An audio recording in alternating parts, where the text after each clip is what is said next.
So today we're going to start section 7.3, calculating probabilities of events using two-way tables and Venn diagrams. So the big heart of the lesson today is how can we organize information so that it makes it easy for us to calculate probabilities. And actually, one of the best ways to do that, it's that two-way table. I actually really like that. When I was in school, it was more Venn diagrams. So with that said, let's dive in today and walk through what they have for us. So you can see here, Exploration 1, building a new high school. The school board of Waldo, a rural town in the Midwest, is considering building a new high school primarily funded by local taxes. They decide to interview eligible voters to determine if the school board should build a new high school facility to replace the current high school building. There is only one high school in town. A random sample of voters in Waldo was interviewed.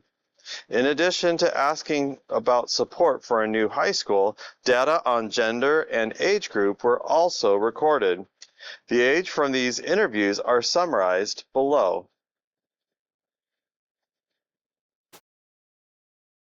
So the data from these interviews. So when you look at this, right, should we build a high school? And you can see we have columns that represent yes, right? And then that's broken up by male and female. We also have no, broken up by male, female. And then we also have no answer, right? Broken up by male and female. Okay. So looking at this chart, what makes this table hard to understand or analyze?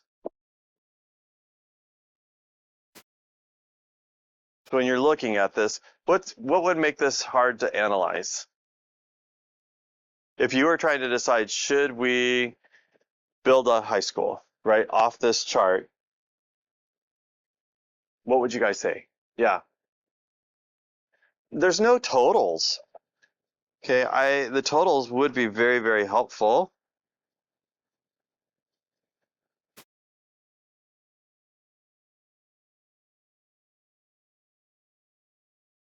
Any other thoughts? The totals being on there. I think there's too many variables, right? Too many things that are changing on there, right? So we have yes, and then yes is broken up by male and female. We have no, and it's also broken up by male and female. And then we also have the ages on there. So I'm going to put here too many variables.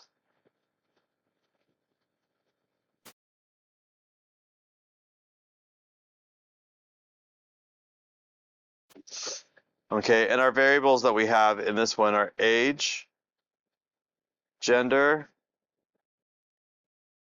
okay, and their response.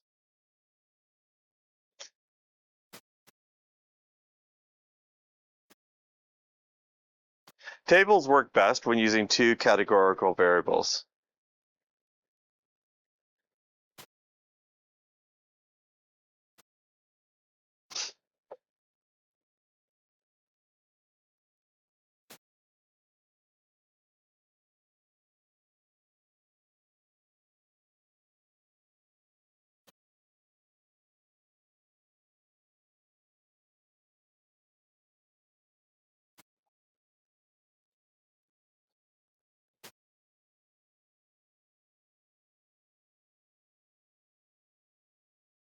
So it might be helpful to organize the data into a frequency table similar to the one we created during the last lesson. So using the data above, complete the table, the following two-way table. Note that the age categories are represented as rows and the possible responses are represented as columns. Okay. So let's go through. So that means I've got to work on breaking this up a little bit. So notice I'm not communicating about gender anymore. So I'm going to combine the 29 and the 32 here. Let me make that a little bit smaller. There we go, it's better. right? What's when you add 29 and 32 together, what do you get?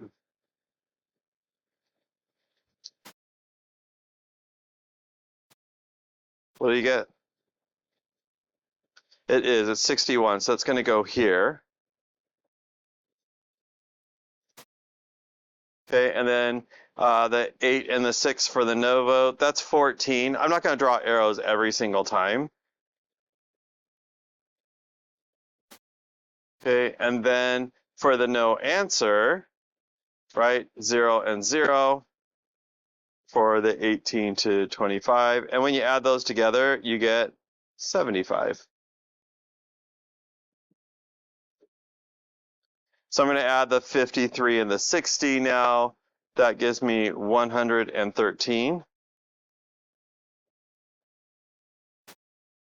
And I'm going to add the 40 and the 44. Is that 84?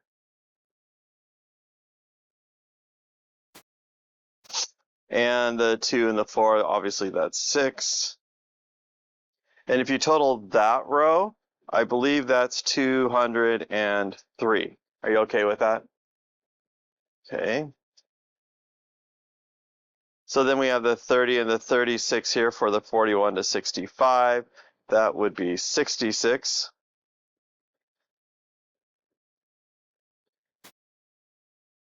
The 40 and the 35. Um, uh, the 40 and the 35, that is 79.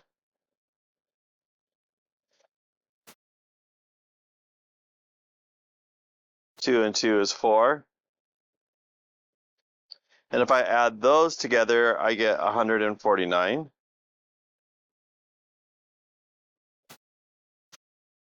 Okay, the next row, right? The 7 and the 6.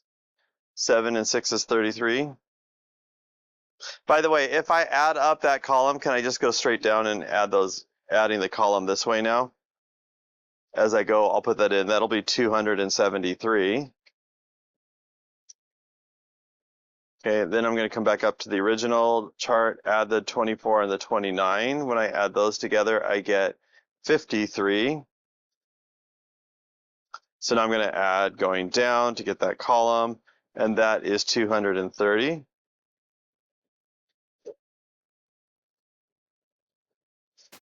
And then the next one, 2 and 0, that's just 2. So adding that column going down, 6, 4, and 2, and that 12. Okay, and then I can add this way, right? The 33, the 55, and the 2. That's 88. Okay, and then to get my final total, I can add going down or I can add going across. Both ways should add up to 515. Okay, so what information is no longer available in this table?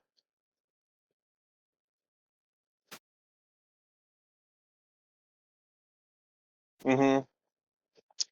The information on male, female. I'll say information based on gender.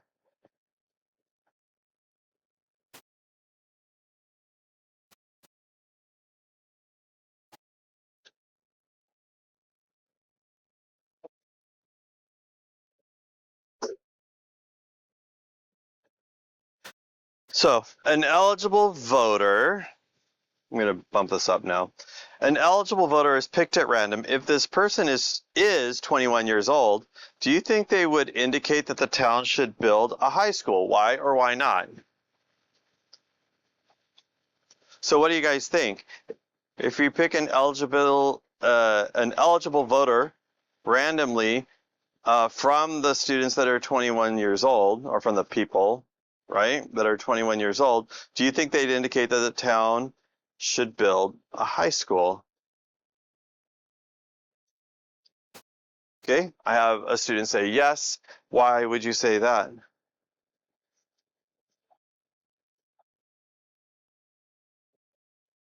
Ah, okay. They said because, you're comparing, we're just looking at this row here, aren't we? And so 61, 14, 0. Obviously this includes people that are not 21, but that's the age range. And so if we picked a 21-year-old, because 61% of those people was not 61%, it's 61 of the 75. It's actually higher, isn't it? Would say yes, then you would expect this person to say yes, right? So I'm gonna write it.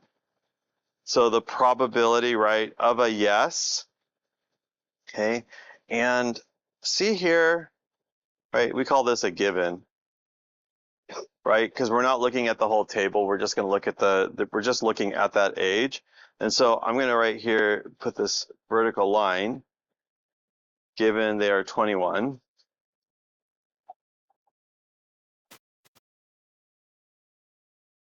Notice that what we would look at is if the probability would be 61, right? That's the favorable over total, right? 75.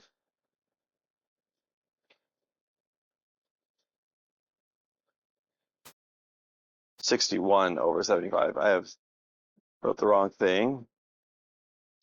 I'll get a calculator out, and if I actually put that into a calculation, I get 0.813. Are you guys okay if I just tell you what the calculation is today? Okay, so both those answers are good. 0.813, that's an 81%, right? You would expect 81% of that age group would pick it. I didn't leave enough room, I don't think, for this one, so I'm going to just say over here. That's a higher there, Mr. Davis.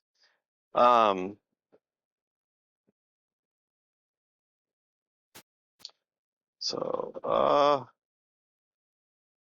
I'll say yes. The probability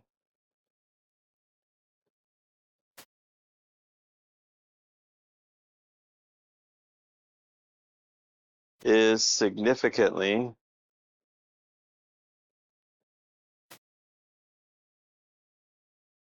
higher than that of saying no.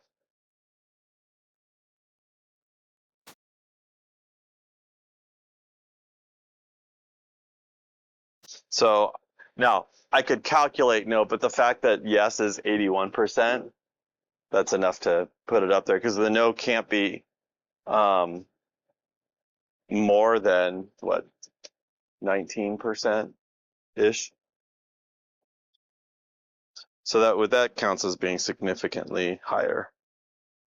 All right, let's take a look again, continue looking at this table in part A, right down here. If this person is younger than 66, do you think they would indicate that the town should build a high school? Why or why not? So notice again on this one, right, we have the person is younger than 66. So this happens to be, right? They're saying, okay, if the person is younger than 66. So this is my given in this one.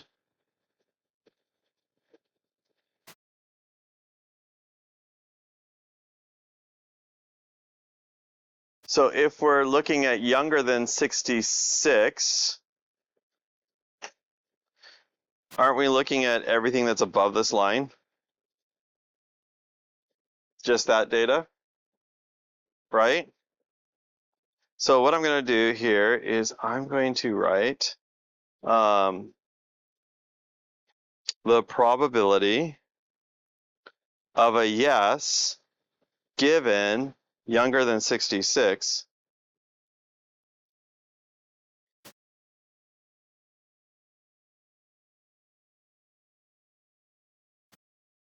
So we're looking for yes and younger than 66. I'm just going to kind of draw a line just right across here just so I can kind of get a feel for this. So aren't my yeses these ones right here? I have to add those three together. And then the total one will be adding these three together. Do you guys see that? So it would be taking the 61 plus the 113 plus the 66 and then dividing that by those totals, right, which is the 75 plus the 203 plus the 149. Do you guys understand where those numbers came from? Yeah? Okay. So notice for this top one, right, if I add those together, you do get 240, and then in the bottom, you'll get 427. And when I put that on the calculator, I get 0.562.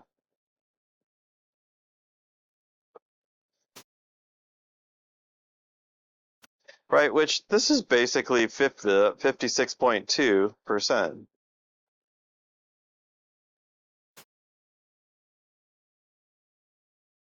So we would expect that 56.2 of people younger than 66 would vote yes.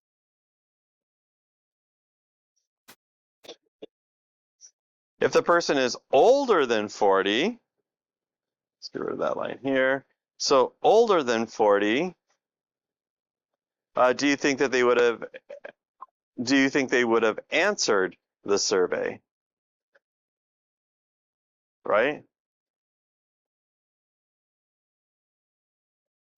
If the person is older than 40, do you think they would have answered the survey question? Oh, how am I going to figure out if they answered the survey question?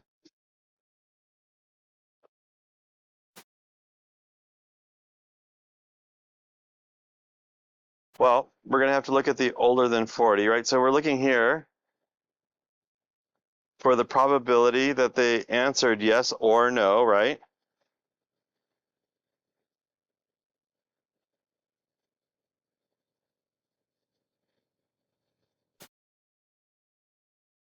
Given older than 40.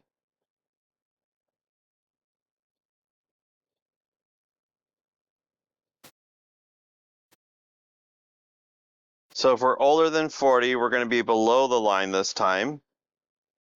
And we're going to have to take all the people that answered the question, right, which would be this group right here, right, that I've circled. The yes and the no, right, it means they answered the question. And then we're going to have to take it out of the totals of them, which is 149 and 88. Does that make sense? And so I will take the 66 plus the 79 plus the 33 plus the 53, and then divide that by 149 plus the 88. So remember, the numerator came from these four numbers here, and the denominator came from adding these two together. Got it? Right, so that's the numerator. This one's the denominator. If I add those all together here, I'm going to get 231 in the numerator over 237 in the denominator. Most of them had some kind of opinion, and this is 9.975.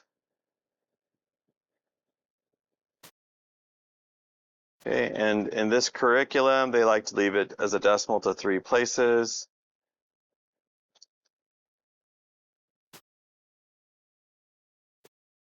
So that gives me 97.5%, right? Would vote.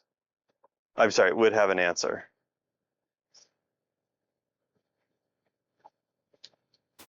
Okay. If this person said no to the survey, if the person that we're asking said no to the survey, what's the probability that he or she is younger than 26 years old or older than 65? Uh-oh. Well, let's take a look at this, because we have a given in this one again. Do you guys see here? The given in the last one, by the way, was if the person is older than 40. In this one, it's if the person said no to the survey.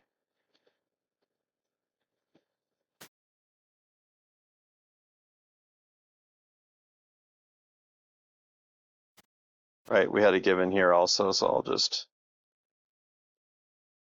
So we're looking at probability that they said I'm sorry, that the person is younger than 26.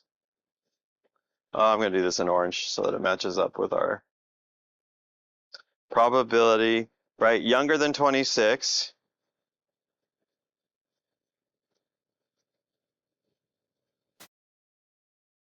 Or older than 65.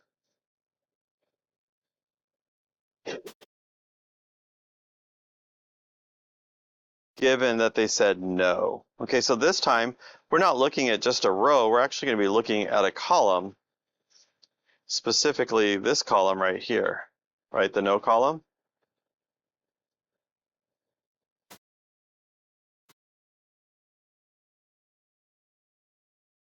So notice on this one, right? If they are younger than 26, that's these 14 here, right? And or older than 65, isn't that these ones here, these 53? So we have the 14 and the 53. These two together will be what goes in the numerator. Do you see that? So 14 plus 53.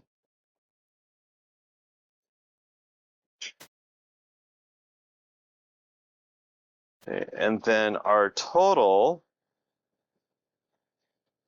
will be the total for the column, which is the 230. And that's going to go on the bottom.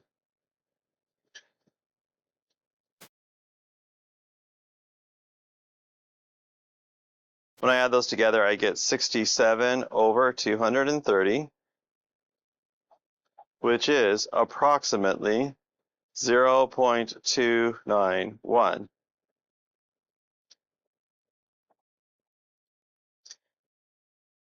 That's basically 29.1% would vote no. Based on the survey, do you think the school board would recommend building a new high school? What do you guys think? Based on the survey, do you think the school board is going to recommend building the new high school? Okay, so I have a student saying, yeah. How do you justify that based on what we have? Okay, more people voted yes than no. Were you just looking at the totals down here, by the way? Which I think is a fair way to look at it at this point, right? So, I'll even put here, let's just go ahead. So the probability, right, of a yes, right, that would be just looking, that would be taking the number of total yeses, that's the 273 right here, that's going to go on the top. And then you're going to put the total for the whole chart in the bottom.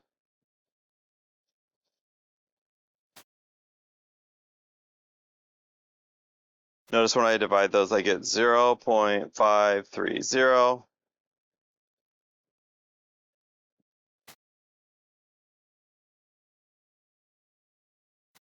Just so you know, they are going to build us to this, but they're trying to get you to start thinking about, wow, this is really nice.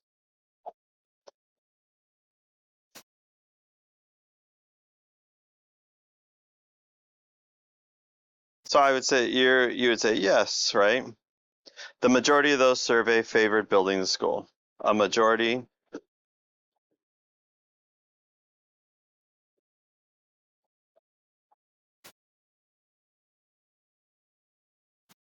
of those surveyed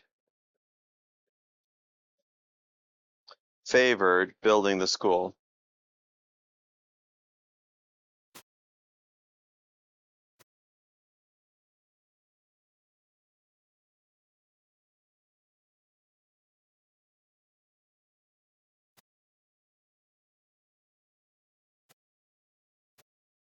Okay, how are we doing with that? Can we keep moving? Okay, so now we're going to get into this exploration number 2. It says here, health officials in Milwaukee, Wisconsin, were concerned about teenagers with asthma. People with asthma often have difficulty with normal breathing. In a local research study, researchers collected data on the incidence of asthma among students enrolled in a Milwaukee public high school. A random sample of students in the high school completed a survey that was used to begin this research. Based on this survey, the probability of a randomly selected student at the high school having asthma was found to be 193 thousands, right? Tens, hundreds, thousands. Then it says students were asked if they had at least one family member living in their house who smoked. The probability of a randomly selected student having at least one member in his or her household who smoked was reported to be 0.421 or 421 thousandths. Okay, now those two pieces of information that we just were given, they're important. So I'm going to highlight them so I can find them here quickly. So the probability of a randomly selected student, right, having asthma was found to be 0.193, and then the probability of a randomly selected student, right, to have at least one family member in their household was reported at 0.421. All right, so it would be easy to calculate probabilities if the data for the students had been organized into a two-way table like the one used before, but there is no table here, only probability information. One way around this is to think about the table. Do you see what they're saying? They did survey a bunch of people, but they didn't give us the number of people. They're giving us the percents. Do you see that? Or the probabilities. And so how do we incorporate that into a two-way table? And it's actually not hard to do. We're going to use 1,000 two-way table. So it's easy to calculate the probabilities, right? I'm right here. For the student, if the student data had been organized in a two-way table like the one we used before, but there is no table here, only probability information. One way around this is to think about what the table might have been if there had been 1,000 students in the sample when the survey was given. This table is called a hypothetical 1,000 two-way table. Okay, so this table is called a hypothetical table. Okay, so and you can see, do you see that they started building one below? And notice here that 1,000 is going to be the total that's in this location, right? So we're just going to assume that there's 1,000, right? And then we're going to build a table on that 1,000, which actually makes it really nice, as you'll see. So the next paragraph here is going to say, okay, well, what if the sample of students at this high school numbered 1,000? The sample size was probably not exactly 1,000 students, but using an estimate of 1,000 provides an easier way to understand the given probabilities. Place the value of 1,000 in the cell representing the total sample. Based on a hypothetical 1,000 sample, consider the following table.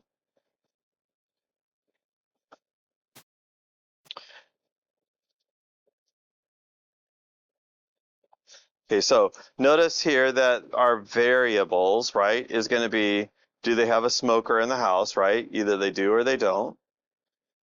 Okay, and then does the student have asthma? Either they do or they don't. Got it?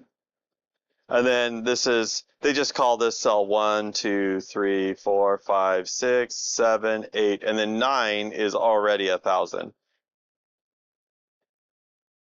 Okay, so coming down here, it says the probability that a randomly selected student at the high school that has asthma is 0.193.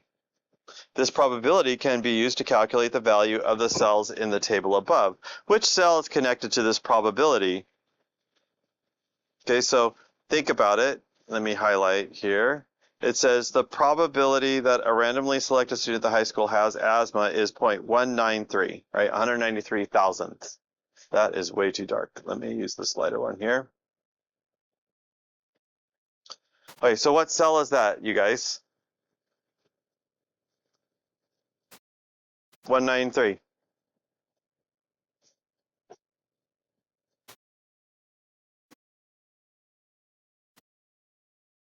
So you're going to look for a cell that represents a randomly selected student has asthma. So what cell do you think they're talking about?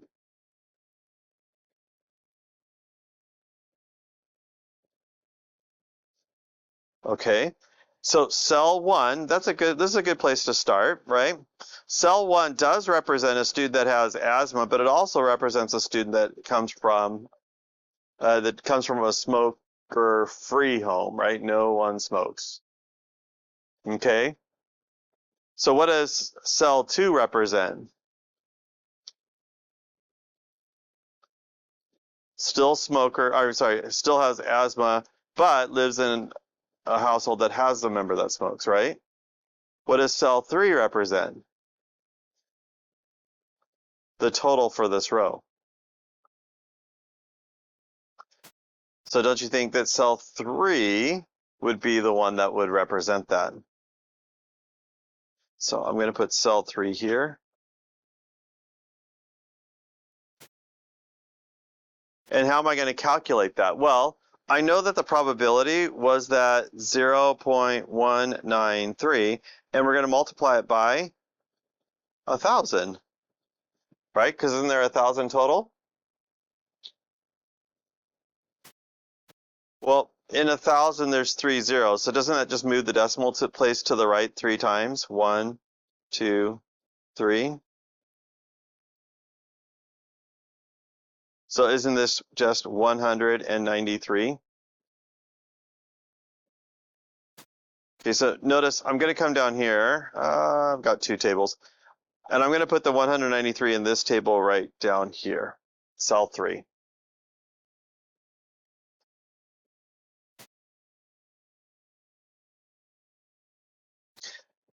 Okay, then it says the probability that a randomly select student has at least one household member who smokes, okay, this is the information they give us, is 0.421.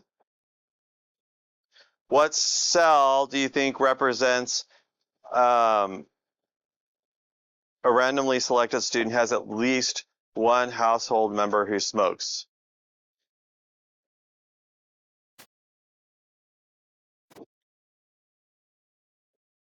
Well, the at least one family member that smokes, that's this column, right? So that means that it's either going to be cell 2, 5, or 8. So, sorry, 2, 5, or 8. Which one do you think represents one household member who smokes?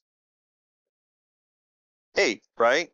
Cell 2 does represent that, but it also represents a student with asthma. It's just the students with asthma that have that. And then cell 5 are all the household members that have all the households that have members that smoke, but they have kids that don't have asthma, right? Cell 8 just represents the percent of households that have members who smoke. So cell 8,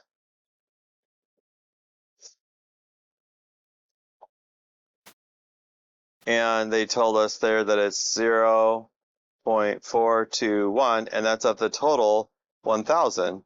Well, we're just going to move that decimal place over 1, 2, 3 times. So isn't that just going to be 421?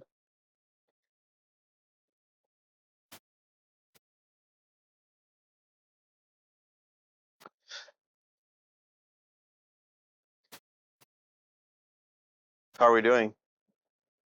Now, just with those 2 pieces of information, notice that we can calculate this cell right here, can't we?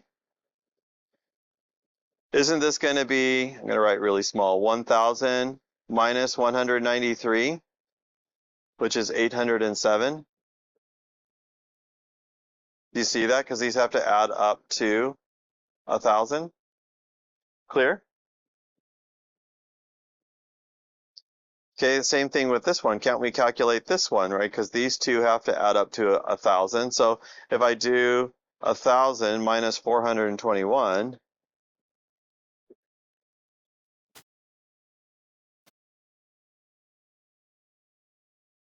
okay, that's going to give me 579. Can I calculate those other 4 cells?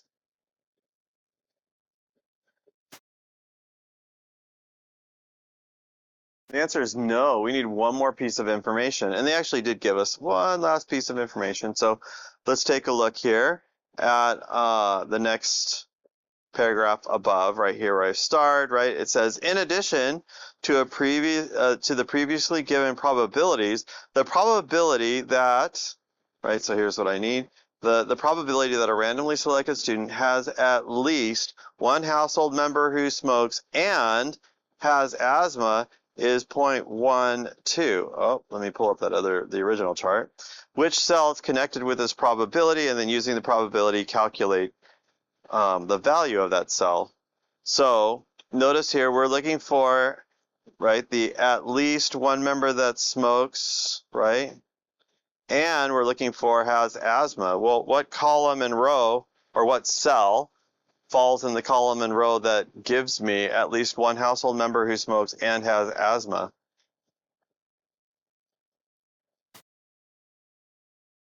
Okay, I hear column 2. I'm sorry, cell 2. Notice at least one family member that smokes means this column, right? And then and has asthma, that's this row. So they intersect with cell 2. So it is going to be cell 2.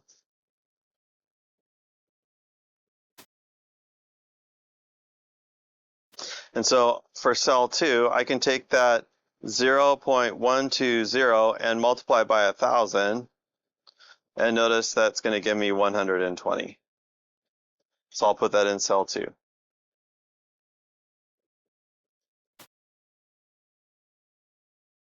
Okay, and then finally I can finish filling in my table, can't I? So I can calculate this cell right here, because that cell plus 120 has to be 193. So just write it really small at the top. Let's just zoom way in. So 193 minus 120 gives me 73.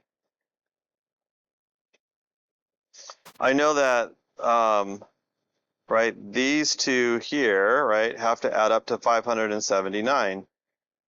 So I could do 579 minus 73. Isn't that 506? So we know that's going to add up going this way, so that's good. And now I can calculate this one. Now this one here, I could calculate two ways. I can add these two and go across the row, or I could do the column, right, where I'm adding these two here to get 421. I'll do the row. So it'll be 807 minus 506. Isn't that 301? Do I have to write my arithmetic in the cell? The answer is no. Usually we do not. Notice that if you do add going down, you do get the 421. Okay, how are we doing with this? Are we okay? Okay, so in statistics, the term proportion is used to indicate a fraction of the whole. Right? A proportion is usually represented as a decimal. So at the top of the next page, based on your completed two-way table, so I'm going to try and keep this at the top here. It says, estimate the following proportions as a decimal rounded to 3 decimal places. So it says a randomly selected student has asthma. What proportion of students with asthma have at least one household member who smokes? Okay, so notice that the student has asthma is a given. Okay, and we're going to talk about this in greater detail in a future lesson. So I'm going to highlight this in green. So it says, what proportion of students, right, of students with asthma have at least one household member who smokes?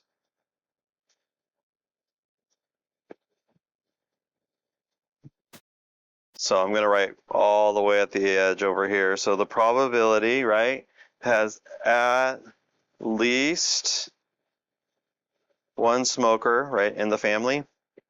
I'll just write one smoker, given that they have asthma.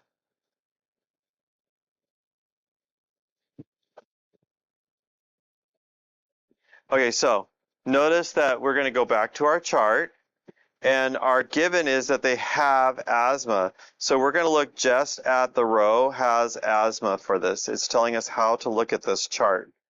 Do you see that? So how many of those students that have asthma have at least one family member that smokes? 120. Good job. And what's our total? It's going to be 193. Why is it not 1,000?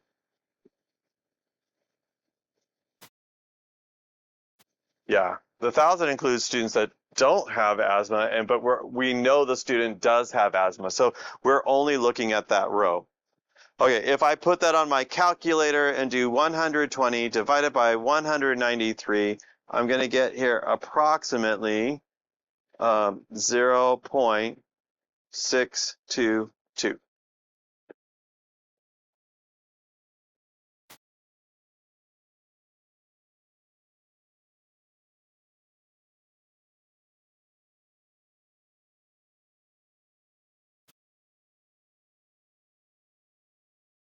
Which is 62.2%. It's not, that's not going to work there. It is 62.2. I'm going to write it down here. 62.2%. Notice that I'm highlighting the decimal and not the percent. And it's because in this curriculum, they talk more about, they like the decimal better. Oh, I can't go too far here. Now, in the next one, it is saying, let's see here. It says a randomly selected student does not have asthma. So notice that our given this time is does not have asthma.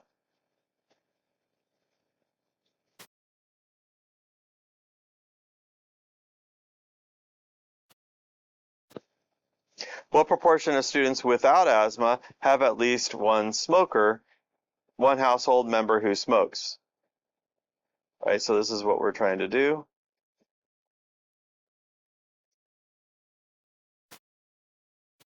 So this time I'm looking for the probability that at least one smoker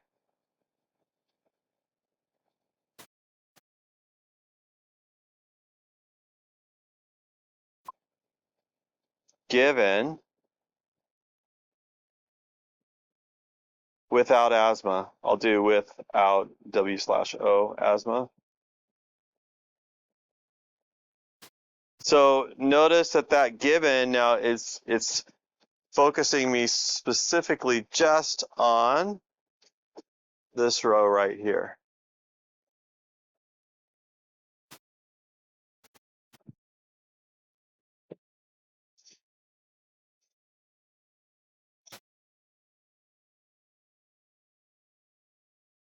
So this time, right, how many students without asthma have at least one family member who smokes?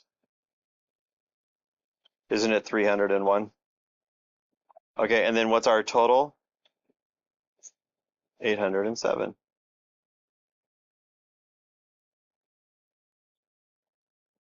When you put that on the calculator, you get 0.373,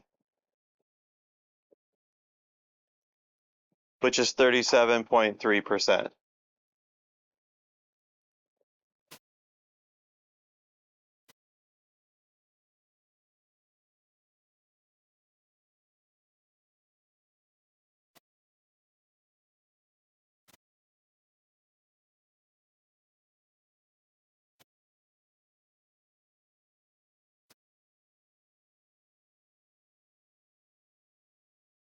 Okay, continuing on, it says create three bar graphs below comparing one, the proportion of all students with at least one household member who smokes. Two, the proportion of students with asthma with at least one family member who smokes. And three, the proportion of students with asthma with at least one household member who smokes. So the first one's done for you. And so notice they calculated that probability, didn't they?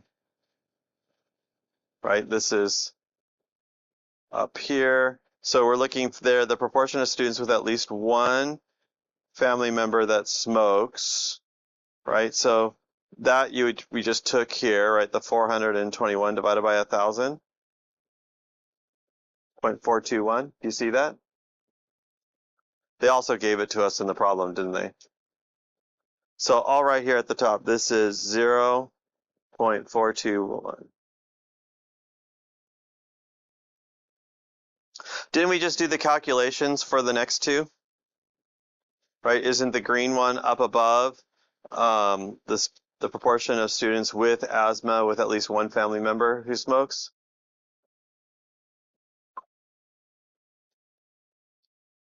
And so if you look up there, we had 0.622. So that actually goes off the chart. I don't know why they didn't make the chart just go up a little bit higher.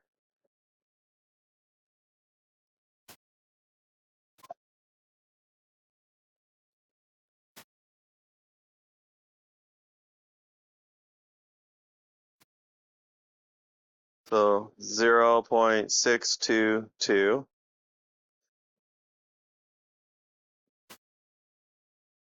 And then without asthma, isn't that what I have in pink?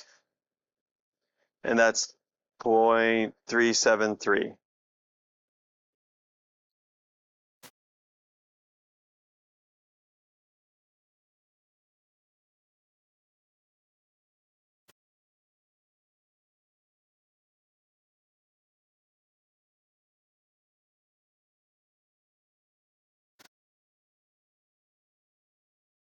Based on that, do you think, right, I'm looking at this paragraph here, do you think that whether or not a student has asthma is related to whether or not the student has at least one family member who smokes? Explain your answer and justify using the calculation and graphs in exercise 12. What do you guys think? See some heads nodding. Why?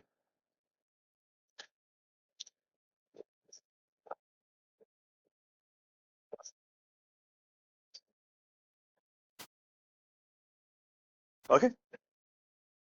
So the answer was yes, because you're more likely, right, to have asthma if you live in a household with a smoker, right? Which is what we're comparing here. All of this is living in at least one, right? All students that live in a household, and notice that it's higher if you have asthma, right? First. So I'm going to write here, yes. I got a little bit longer answer for this one. So yes, okay. I'll say the proportion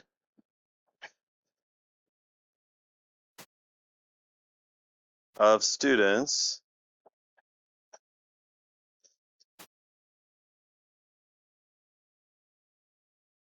with asthma who have a family member who smokes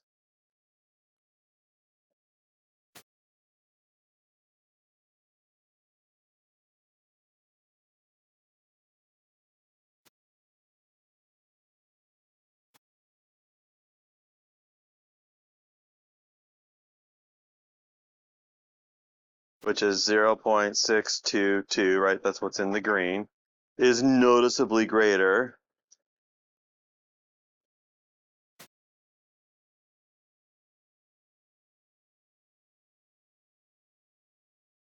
than the proportion of students who do not have asthma.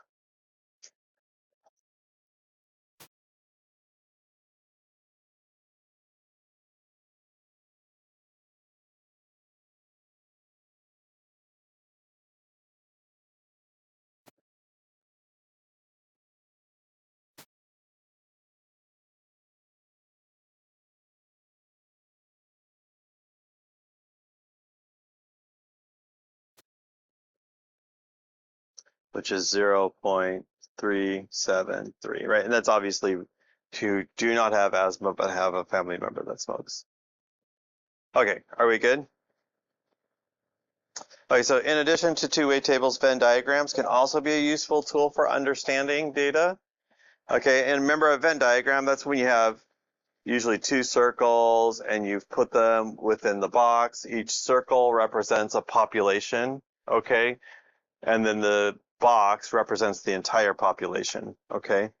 So like a subset of a circle represents a subset of the population, right? This other circle represents another subset.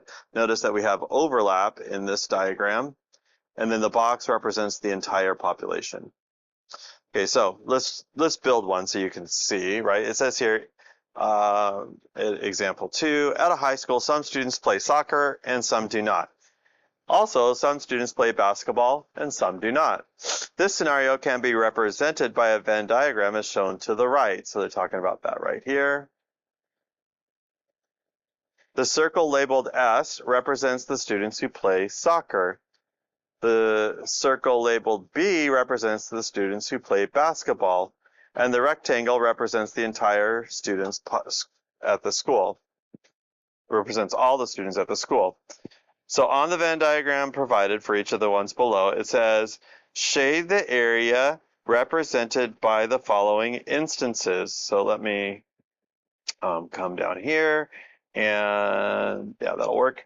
It says the students who play soccer. So in this Venn diagram right here, right, what part of this represents the students that play soccer?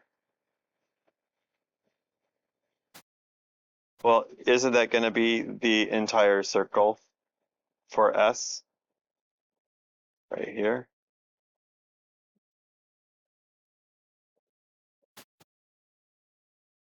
How about the students that do not play soccer?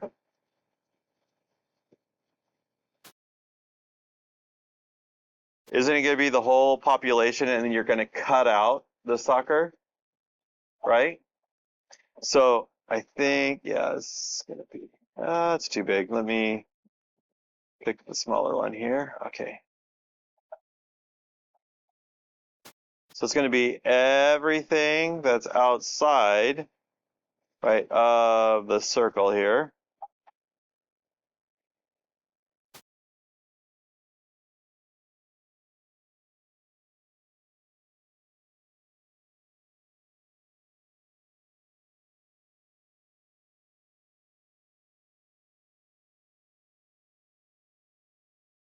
So that shading represents everyone that doesn't play soccer.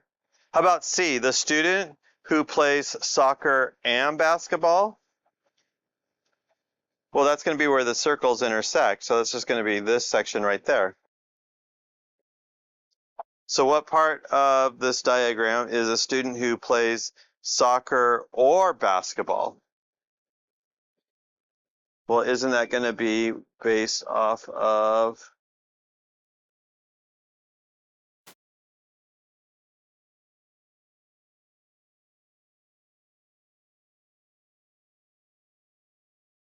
that?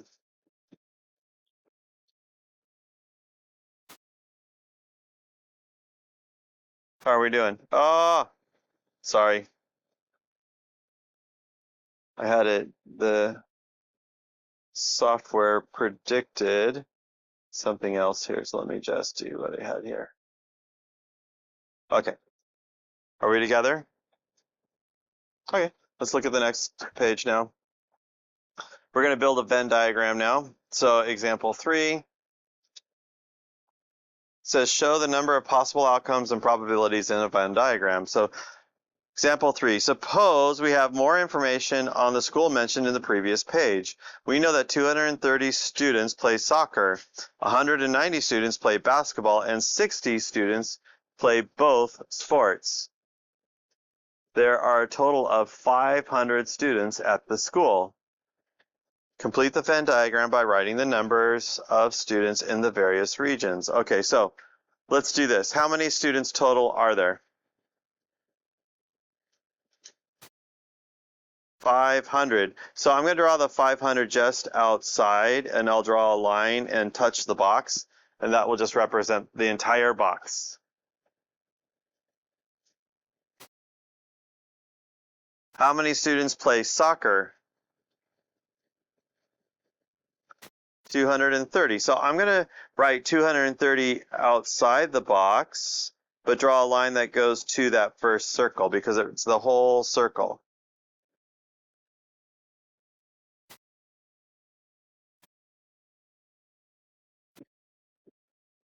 Then 190 students play basketball. So notice here, this is the 190 there. And the last piece of information, 60 students play both sports. Isn't that this right here? Where they overlap. Are we okay with that? So, can I now find this region right here? How would I find that region? That is going to represent students that play soccer but don't play basketball. Do you see that? Students that play soccer but don't play basketball, right?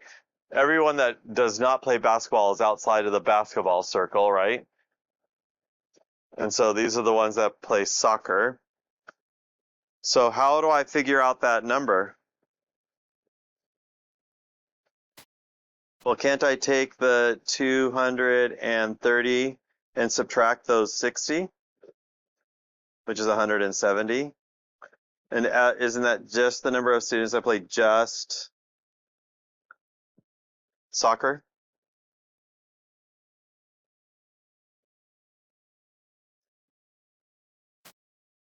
Get the idea?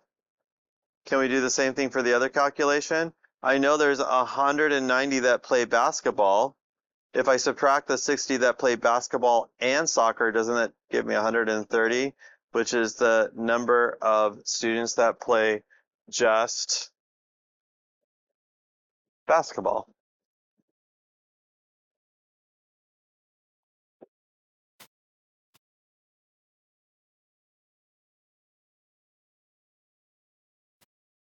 Okay, how am I going to calculate the number of students that play? Well, notice here as we're filling this out, we can actually do part B. Part B says we haven't completed the Venn diagram. We have one more number to come up, and that number is going to represent the outside part here. How many students attend the school and don't play basketball or soccer? Do you see that? So we still have to come up with that number. But notice here in part B it says how many students play basketball but not soccer? So looking at my diagram, how many people play basketball but not soccer? 130, right? Because it's going to be this part of the circle, right? And so the 130 is that number that represents that. So, okay, good. We got that. How many students play neither basketball nor soccer? Now, we have to be careful here. In order to do this calculation, I'm going to do this here.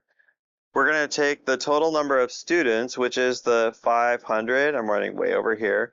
And you subtract everything that's inside. So that's 170, subtract 60, subtract 130.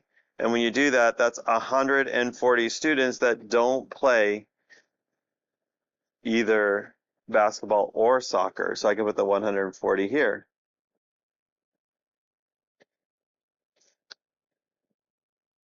Could I just do 500 minus 230 minus 190?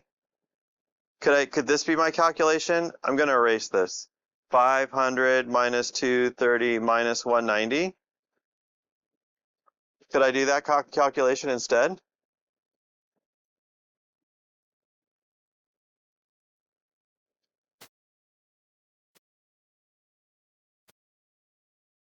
I see some head nodding, affirming that we can do that. Here's the problem. If you do go that route, right, notice that it's these 60 students that play both sports. Aren't those 60, sorry. Isn't that 60 represented in the 230? Would you agree? And isn't that 60 also represented in the 190? So if you do this calculation right here, you are actually you're subtracting 60 an extra time. So that actually is not a good calculation. Ah, hang on here, I erased something I didn't mean to. 230. So I'm just going to write a little note here. This is not the same as 500 minus 230 minus 190 because of the overlap of 60 students.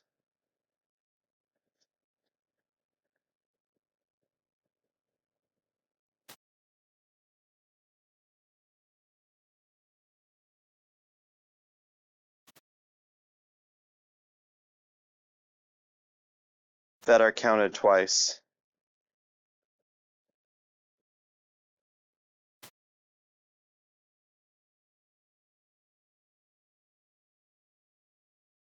Okay, both in the 230 and in the 190.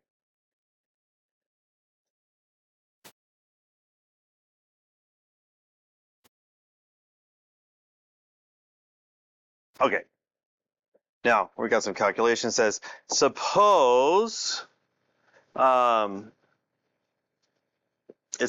suppose the students are selected at random from the school. What is the probability that the selected student plays both sports? So if we're looking for the probability that they play both,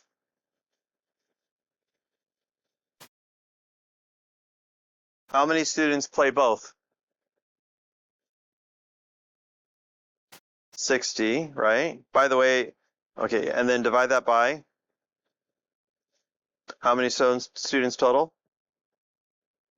And it's going to be 500. And I'll just tell you that reduces to be 3/25, which is 0.120 approximately.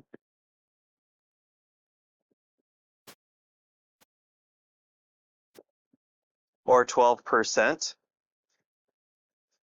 Notice that we didn't have a given in this. The given in this one was the whole population, right? Right, probability that a selected student, not a selected student who plays basketball or a selected student that plays soccer. Get the idea? Okay, what is the probability that a selected student doesn't play either sport? So the given again is any student. So, okay. So we're looking here for the probability plays neither.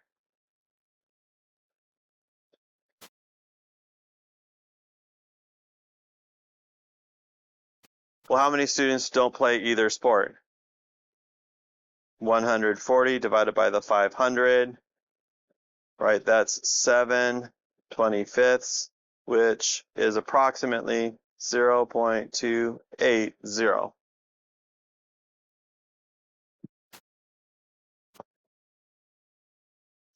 What's the probability that the selected student plays soccer? I'm sorry, this time they have a given. Do you see it? The selected student plays soccer. So what is the probability that the student also plays basketball? So here we have, right, the player, we're trying to find the probability that they play basketball. Can I write BB? Given that they play soccer.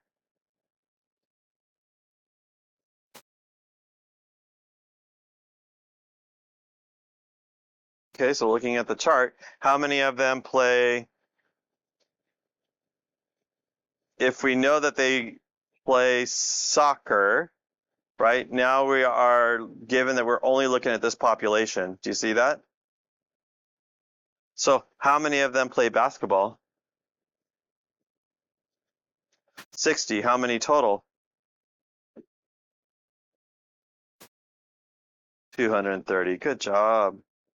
So this is 60 divided by 230. And when you do this calculation, I'm just going to come up with a calculation. It does reduce to 6/23. which on the calculator is 0.261.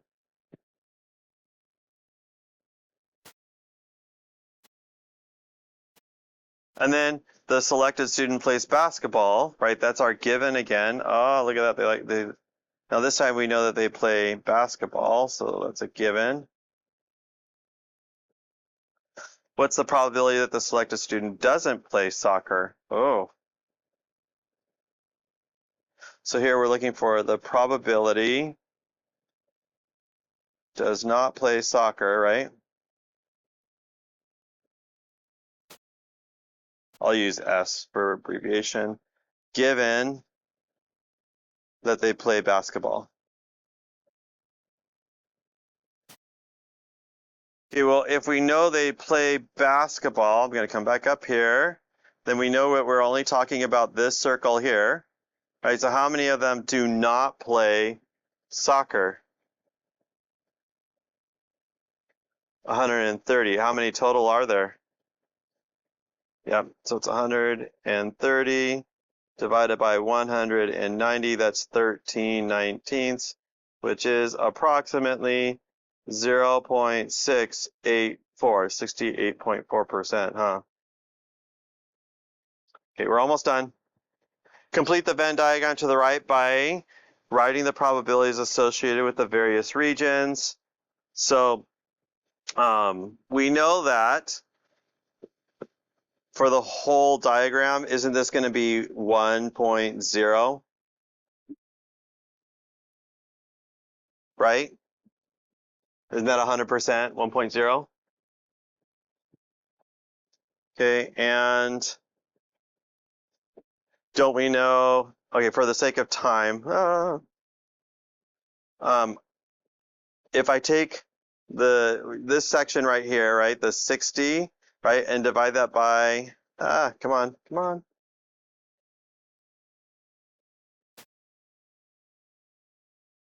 And I divide that by 500, that's the 0.12. That goes right here.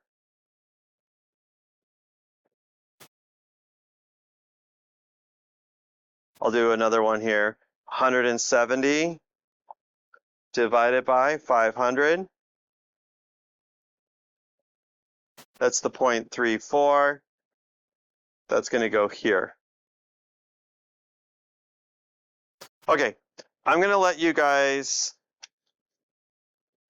just look at the notes to finish filling in that diagram. And then we can go from there. I think that will be fine. You guys have your homework for tonight. That will end the lesson.